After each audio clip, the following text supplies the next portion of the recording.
Let me explain to you what is happening in Venezuela like you are 5 years old. Imagine this country, Venezuela. It used to be a place where people go to school, could buy food, and feel safe. Then one day, the boss of the country, called Nicolas Maduro, decided that he wanted all power to himself. He made the rules only good for himself and his friends. If people said, this is not fair, we are hungry, we want better life, he wouldn't listen. If they protested, he would kill them. Many people disappeared, many were killed or hurt just for disagreeing with him. Because of this, many families don't have food.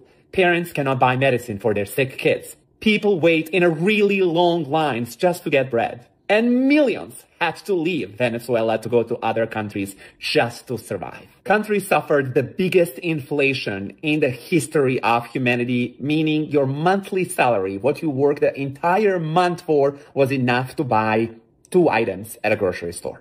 Then today, another awful man who wants all power to himself decides to take him down. But at least in this country, we can be talking shit about him and be okay and not be killed for it. People of Venezuela are happy because after 3 decades of living in absolute hell, there is finally hope.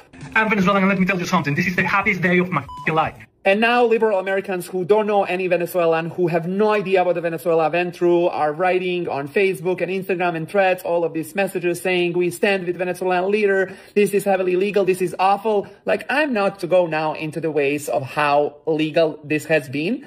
What I want to say is that it needed to be done, and I'm so happy that it happened. I'm so happy for people of Venezuela. For 30 long years, no one was coming to their rescue. So if we waited to do it illegal ways, this would probably never happen. The people of Venezuela would continue suffering for decades more to come, and it's not going to change overnight. There's some rough road ahead, but today there is hope. Talk to a Venezuelan in your life today. That's all I'm asking.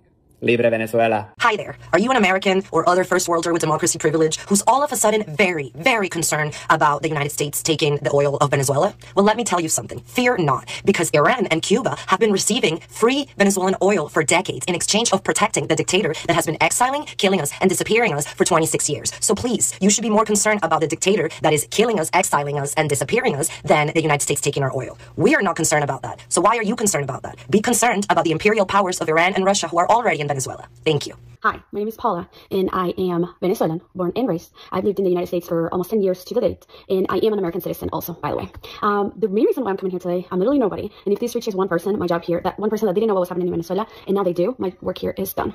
I am outraged about the comments I've been seeing today. I made the mistake myself of going on social media and reading all the news outlets, reporting on the news of the Venezuelan strikes, well, military strikes to remove Maduro, thank you, and everybody, a ton of Americans, and then from whatever you're from, but you've never been to Venezuela, you have no idea about the political situation of Venezuela, the history of Venezuela, and trying to be like our saviors, like I can't. Let me set some things straight. First of all, the regime has been going on since 1998 when Chavez was elected president. From there on, their country is the mess, in good words, that it is today. We have suffered a lot. The Senate was dissolved. The Constitution was changed. They bought the military, all the armed forces. Many people have been killed, kidnapped. You can go do the Google search yourself, or just ask, because clearly Google is not working for you people. 3 things I want to get across today. 1, Venezuelans are sad. No, we're not. This is literally the happiest day of our life. This is our second independence.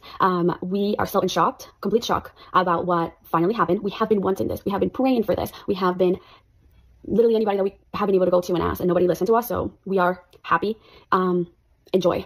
And even if you're a Venezuelan in Venezuela or a Venezuelan outside of Venezuela, in any country that you are, if you left 10, 15 years ago, 5 days ago, or a week ago, we're all happy. So don't worry about us. We're happy. The United States only attacking Venezuela because of the oil. People, we do not control our oil. We haven't seen our oil. Russia, Iran, Cuba, China, whatever other countries, Central America and South America, we've been giving away our oil to all these countries. Like, we're not seeing that. Anyways, so, and we used to have trades and whatever other things with the United States before Chavez about our oil, and our country was working fine. So the way we don't care, don't worry about us. If the United States wants to take our oil, we will be happy to be giving away the oil to the United States if that means that our country is going to be safe, and that us citizens, residents of whatever of Venezuela are going to be good, are going to be able to make money, are going to be able to retire, which none of those things are happening right now. And then number 3, if you're worried about what United States did to Venezuela and like what's going to happen now, nothing, literally, and I mean this, nothing can be worse than the hell we've lived up until now.